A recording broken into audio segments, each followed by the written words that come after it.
10 or 20 pages a day, and it took me like 2 months to finish all of them. And I highly encourage you to keep notes. You can see that like almost every page it has my notes in it. So this is a very serious book. I highly encourage everyone who are actually working in big data industry to take a look. So what is the motivation of reading it? So basically, right now, there are too many tools for big data. This is a diagram plotted in 2014. And I will say nobody have used all of them, and you can it is simply not possible to learn to understand all of them even 5 years ago now. So right now probably the landscape is totally different, and it is very fast changing. So I'm not encouraging people to learn like every tool when it comes out, but learn the fundamental, the concept of everything. So this book is about a lot of things, but it is not about introducing all kinds of tools like Kafka or MongoDB or DynamoDB. Like it won't introduce you to that. I only talk about concepts and the algorithms, and it is not about machine learning. There is no neural network. There is no artificial intelligence. It is not about front end, mobile or web. So if you are a front end engineer, you'll probably find it very hard to follow all the slides after. So last time I went to the study group. I remember like one of the audience kept asking me what is the single best database. This book is not going to tell you what database is the best and what you should use. There's no such a thing. There's no silver bullet. And what language is best? Well, every language is pretty good. And what access is best? So you will not find solution in the book. And it won't tell you this history of big data. In 1980 and in 1990, like what is Moore's law? Nothing about history, just tools and not tools, just algorithms and concepts, basics, principles. And how to do business, like this business perspective is not included in the book, right? And there's no coding. There's very little code, so whatever language you are using, you won't find it very hard to follow. So let's start. Wait, okay. So what is this book actually about? There are 3 parts of the book. I will, like personally, I think it's 4 parts because the last chapter doesn't fit anywhere. The first part is about like basic concept, principles, what is data model, query language, what is storage, what is encoding. Second part, it's a headache when you read it. It tells you all the problems of distributed systems and how to solve them. And like spoiler alert, you cannot solve them. You can only minimize the damage. Part 3 is some other stuff like data analytics, batch processing tools like Hadoop, and the streaming tools like Kafka and Storm. The last chapter is a conclusion of all like parts going by, and there are some technology predictions, but those are like personal ideas from the author, not the industry standard. And there are some engineering ethics in the end. So I need to notify before going chapter by chapter. For all of the following pages, don't try to understand them all. You need to spend like 3 months to read this. So you can understand within like 30 minutes just by doing slides. So I just want to give an expression, impression, sorry, this is a typo. Just to keep in mind, those things are there. And if everyone is ready, let's go. Chapter 1 is about principles. By the way, I need to I need to say, when I go over chapters, if you have any questions, please ask in the end. It is probably very hard to explain it in details. So chapter 1 about principles. There are 3 principles in the distributed system. One is called reliability, which means even if your computer dies, you can still use it. It sounds weird, but it is the fundamental of a distributed system. If you go to Google, there are thousands of, like, even millions of users, not users, machines that like running in their data center. And on every minute, there is a machine crash, and like no one will notice, except like developers in Google. This is done by like all sort of algorithms that rely on like every time a machine is crashed, you need to let the user connect to another machine without noticing it. So this is the hard part. Scalability, the second one, is another principle. Basically, how is your application is going to scale across machines, how to run softwares in, like, say, 10 PCs or 10 Linux machines. And it also talks about how to measure it. So there are some terminologies like response time, latency, RPS, what is 99 percentile of response time. So all of that, if you are in the industry, you are pretty familiar with it. If you are not, read the book. The last one is maintainability. So a good system should not require a human being watching it like 24 hours, 7 days. It should have monitoring, alerting, auto recovery, all kinds of stuff that like probably only one engineer can manage thousands of machines at the same time. So these are principles. And then chapter 2, data models. There are 3 data models. Relational model, which is like if you use SQL languages, those are likely relational models. Document models are often called non-SQL databases, but like it is not necessarily a more accurate name is called document model. Basically, it's storing key value pairs or files or like by document in the machine instead of a table. And there's graph models, which is like storing a network of connections between nodes. So for example, Facebook, the relationship between people, like who and who are friends, like those are a lot of like complicated like network between like each people. So like how to store that, a graph model database can be a good fit.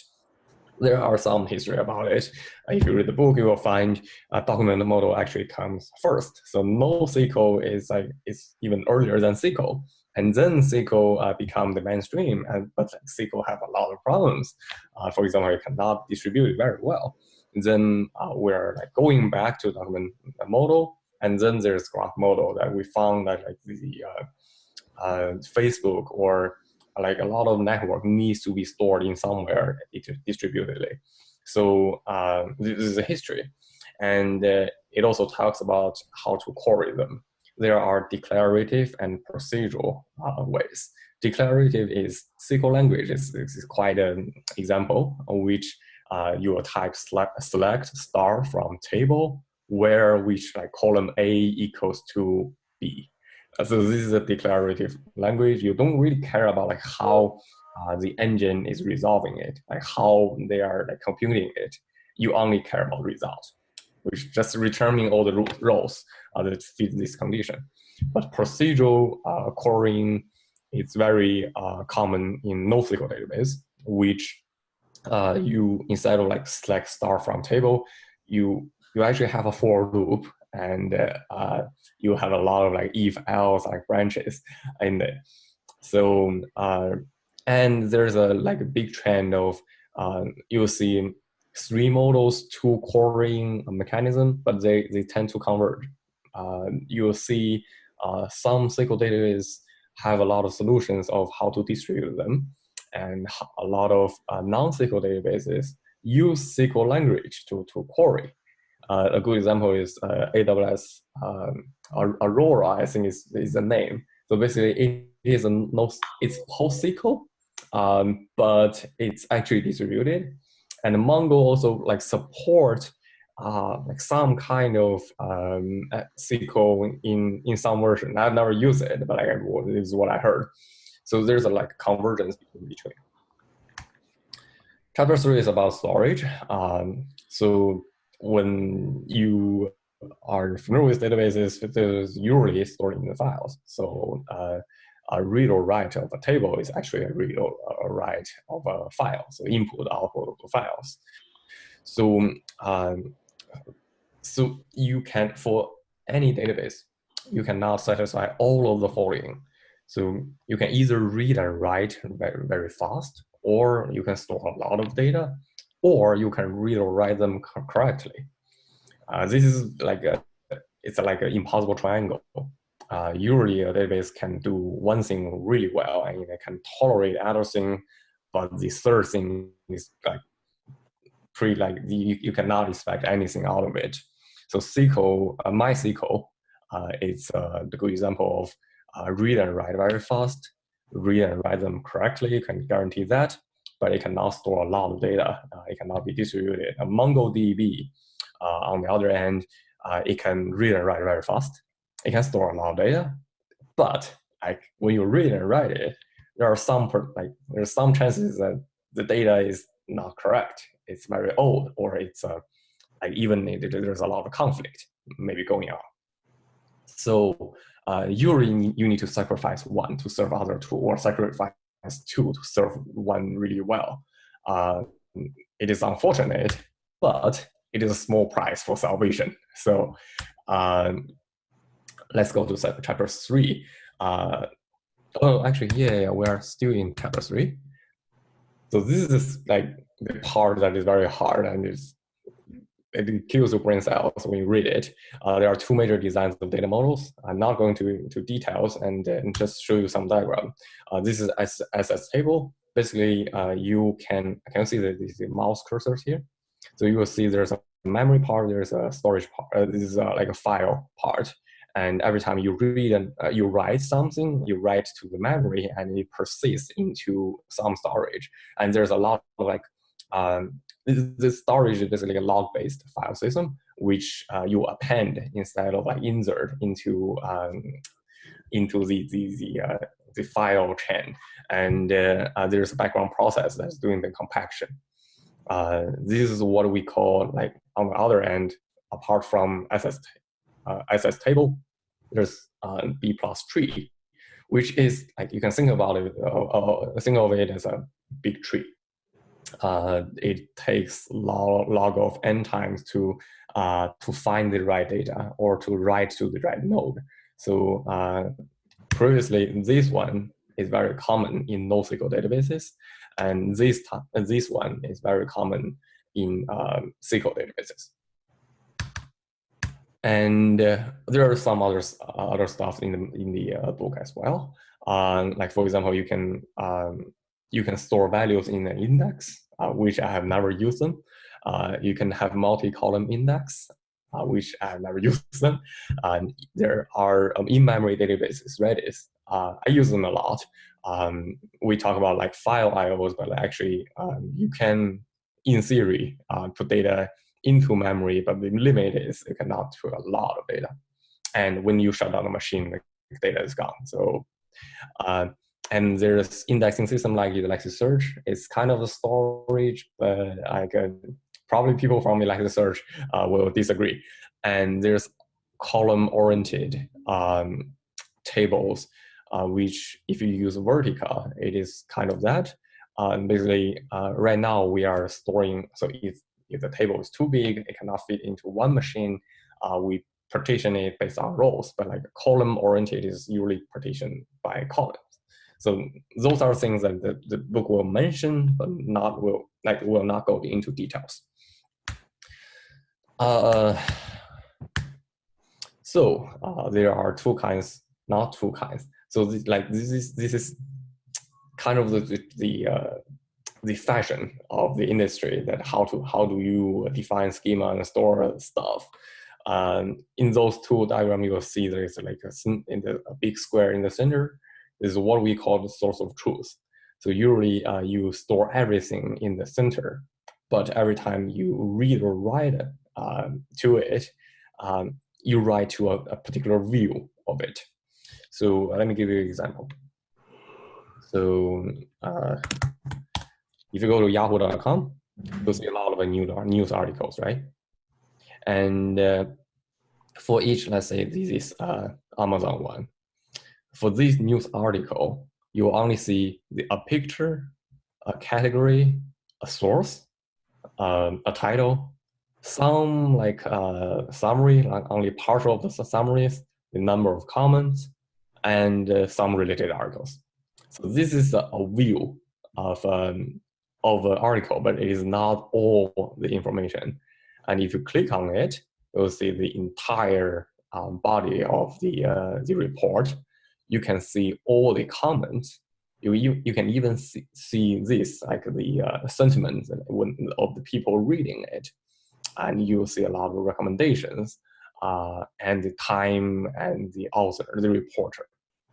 So those two web pages are covering two tables, basically. This design is called, how do I close this? This design is called a star or a snowflake schema, which you have a source of truth and you have different views serving for different pages or different use cases.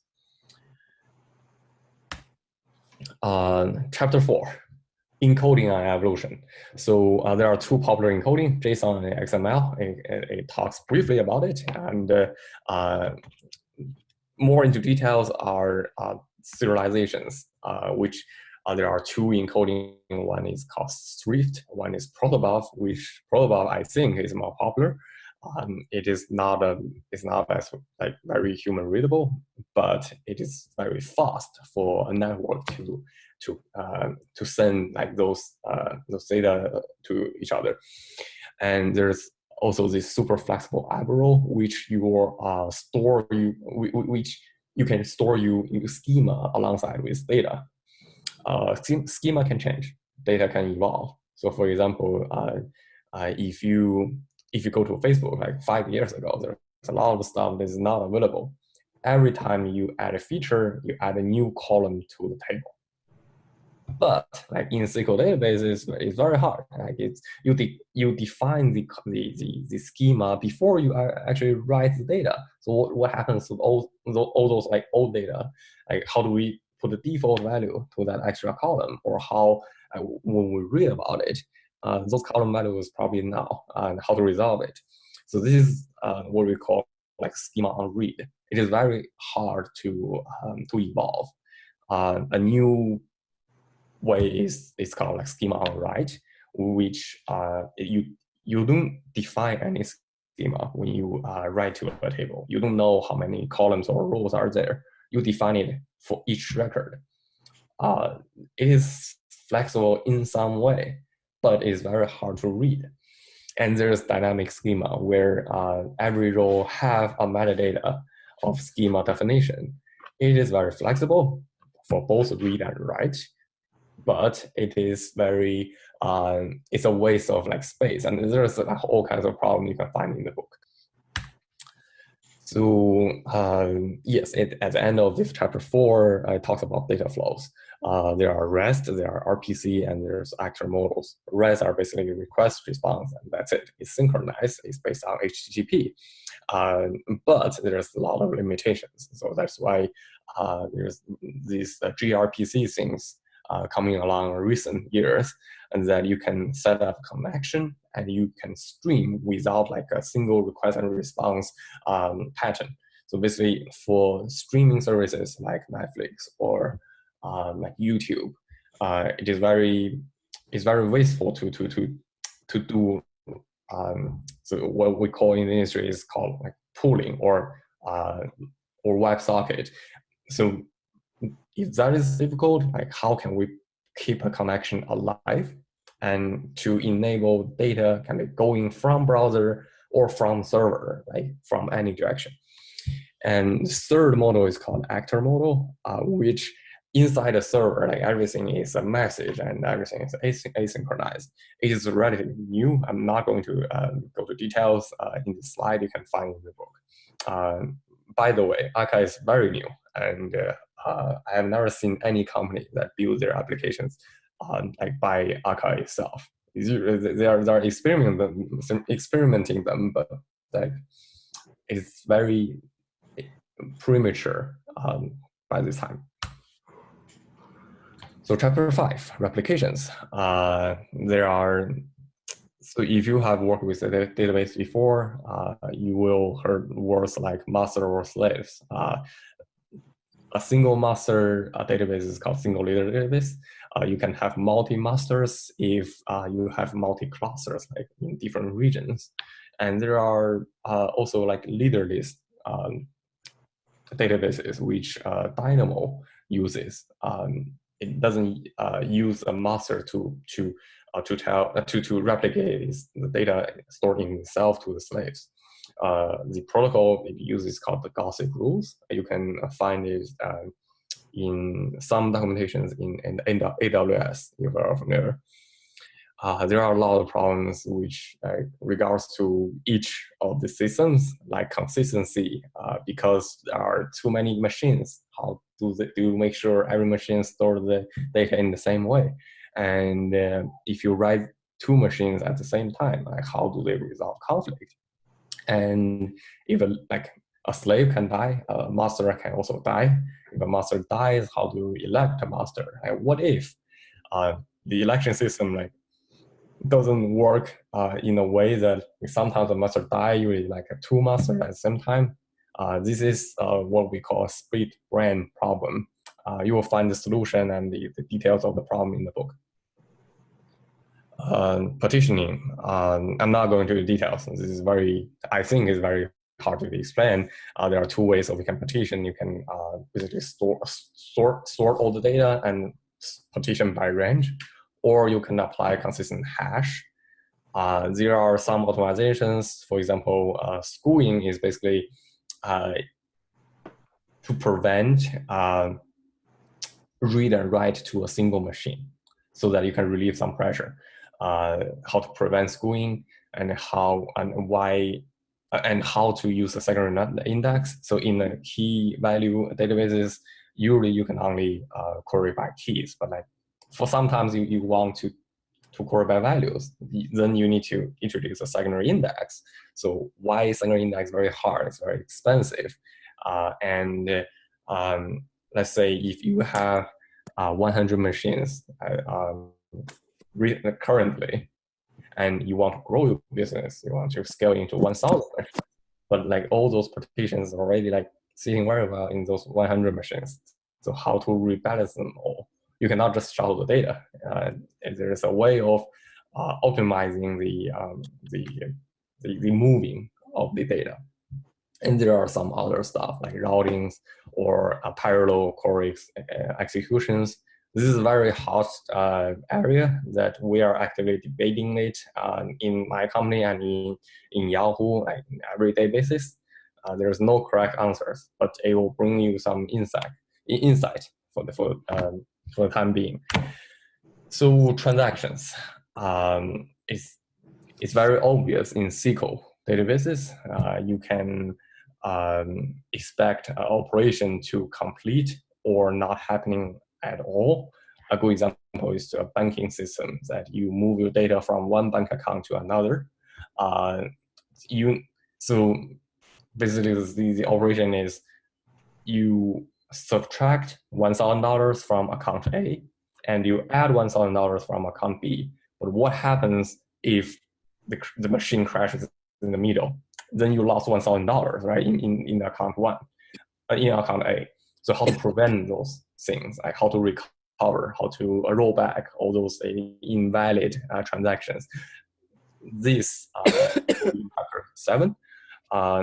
Transaction, unfortunately, it is basically impossible for distributed systems.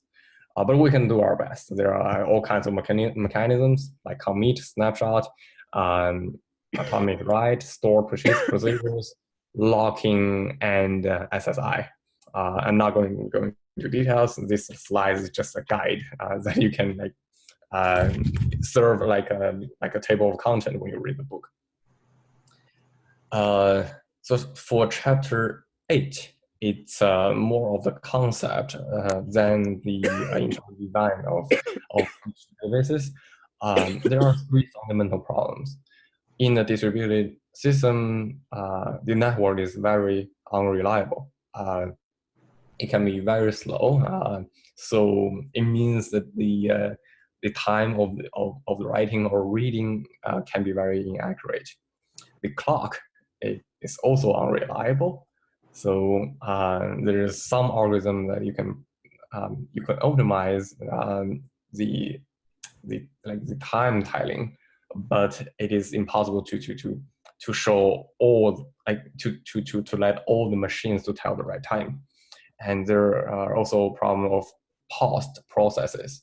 So if you close your laptop, all the processes that are running in the background will pause. And how to tell the difference between a paused process and the dead machine is very difficult. And there's also this general question like how to know if a machine is really dead. If you cannot reach it, maybe it's a network problem. Maybe the machine is crashed, or maybe its process is paused. So basically, we should introduce some algorithm to reach a consensus of how to define a machine is dead and how to force restart it. And there's Byzantine failure. If you have studied computer science in college, you have heard of it. In the past, we always assume that if a machine crashes, it stops. It's just like stop working. But in reality, if the machine crashes, sometimes it can behave very strangely, and it looks like it is still alive. A good example is if a hacker hacked into a machine. So how to find those machines and how to force restart them is also very hard. And how to detect and tolerate all those things I just mentioned. So this will be talked in chapter 9. Chapter 9, to be honest, it's very hard. I try to explain an overview of it, but then it's very hard. There's the concept of different level of consistencies, different isolation levels, the concept of two-phase commit and two-phase locks, different locks, and eventual consistencies, all that stuff. So I decided probably you should read it yourself, and don't pressure too much on yourself when you read about it. I read about it in more than a week, and the next day I forgot everything. I have to read it again, and then I forgot. So these things is again, there's no correct answers. There are just different ways of trying. As I said before, those areas is very premature. We are still debating it in a daily basis in my current company. How do we design this to keep consistency? How do we tolerate partial inconsistent, but serve the majority and make them consistent? So you will probably find it yourself in the book. So the last 3 chapters are not that hard, I would say. The chapter 10 is about batch processing, which is Hadoop, basically. But before going to Hadoop, it talks about the philosophy of Unix, which is when you design a system, or a tool, the tool should do one thing only, but does that thing very good. And the tool should be very compatible, which means the input and output of that tool should be a file that can be read or write by other tools.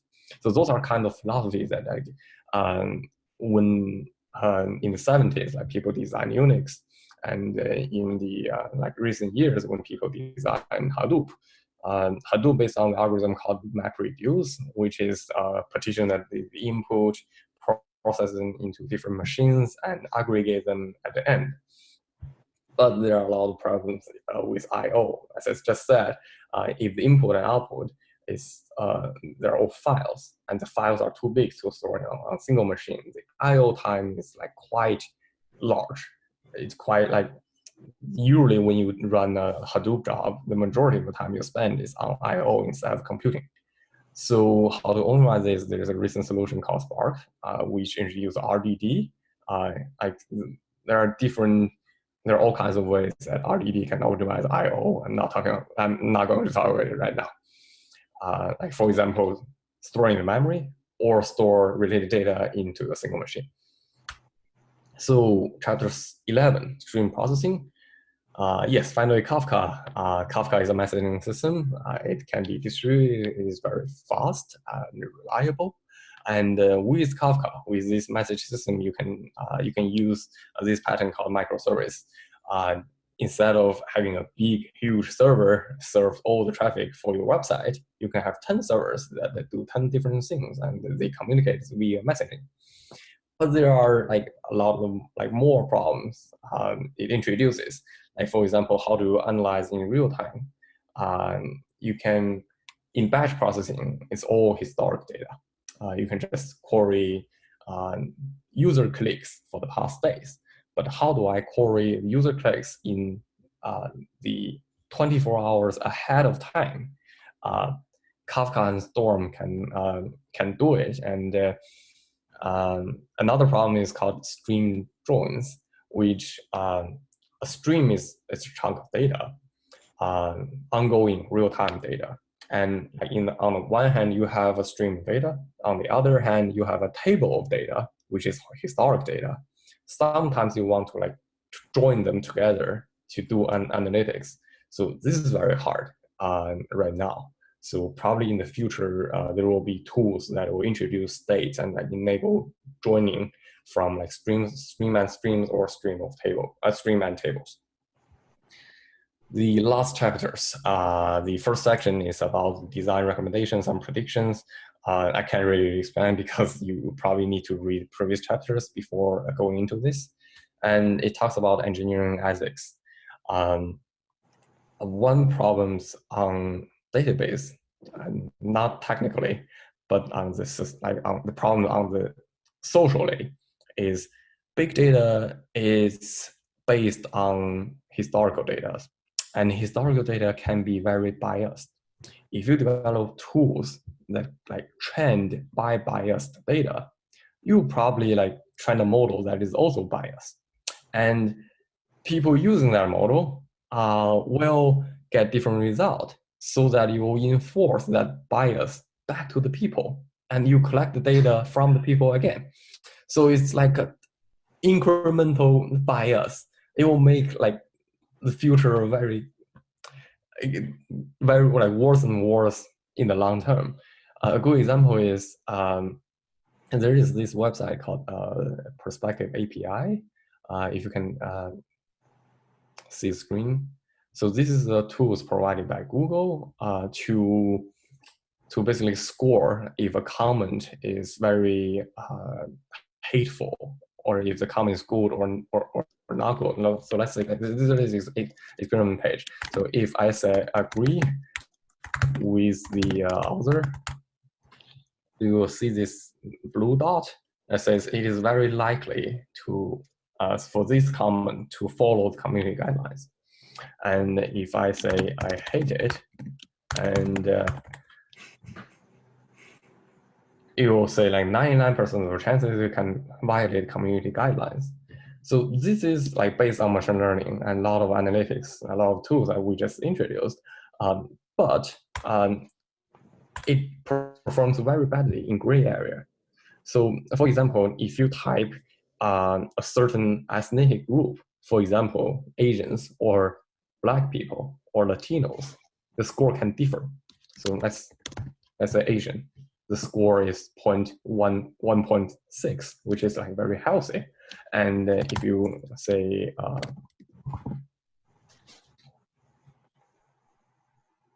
So it's like 0.52, which is much higher and very like much riskier. There's a news article talking about like Google have this like machine learning system that is racist. This like a machine cannot be racist.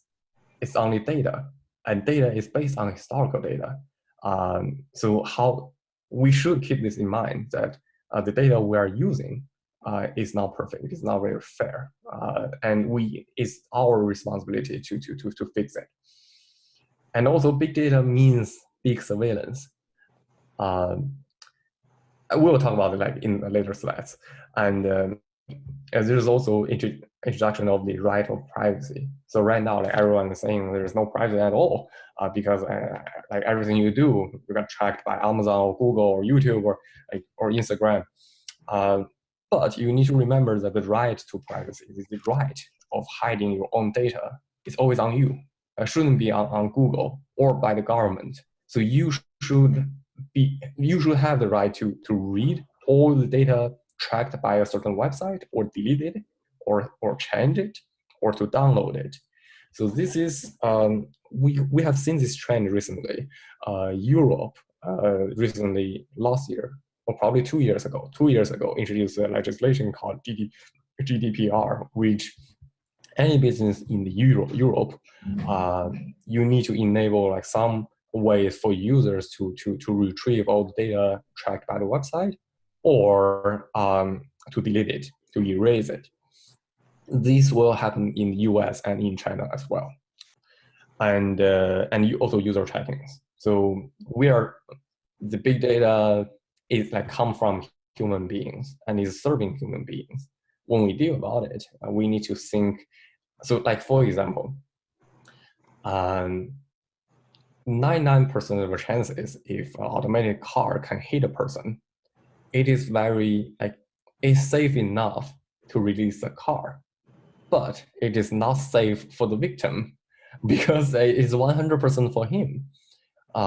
So usually in big data industries, we talk about percentages, like likelihood, possibilities, but keep in mind that there are human beneath all that data. So it is also our responsibility. There's a little like thought experiment. So I'm going to read this and see like if anything strange come out of this. So in our data-driven organization, we collect real-time data streams and store them in our data warehouse. Our data scientists use advanced analytics and data processing in order to derive new insight. So it sounds like very common, right? It can be a web page publicly released by a website. There's a lot of companies that are doing exactly the same thing. To be honest, my wife's company is doing exactly the same thing. That is data-driven. It is doing data analytics. It's doing machine learning, and it's doing processing that brings new insight. But what it actually means is, if you replace data with the word surveillance, and I'm going to read it again, in our surveillance-driven organization, we collect real-time surveillance streams and store them in our surveillance warehouse. Our surveillance scientists use advanced analytics and surveillance processing in order to derive new insight. So this sounds like a lot more scarier than the previous slides, but they are the same thing. The data is it's from common people, and we are dealing with those privacies and all those personal stuffs, and bring insight to other people, to strangers. So in George Orwell's 1984, this novel, it dreams about a big government that is doing surveillance in everywhere, storing cameras, monitors in every room, and people are can't really do anything about it. But in reality, people will be surveillanced voluntarily by themselves. If you use your cell phone, you will be surveillanced by Google, or Apple. If you use your laptop, even right now we're using Zoom, and Zoom can gather all the data from us, and we're happy about it. We have the choice of not using it. So it is very it's very hard for people to realize that your data is not actually safe, and like those companies can use your data for their benefit. We as a data scientist or like data engineer, we need to remember like to do the good thing, and that to. I remember there's a one company in China that is doing it is doing real-time machine learning facial recognition on the cameras, and this company used that to stop people from going to Beijing to complain. This is like, in my mind, is very evil. When we are doing our stuff, we need to like keep in mind that like what things we are not supposed to and what things are very risky. In like maybe will be banned in the future laws. So let's conclude all our like slides into like this one quote from Spider-Man. With great power comes great responsibilities. Our power is the access of data. So let's use them correctly and cautiously. That's all. Anyone have any questions?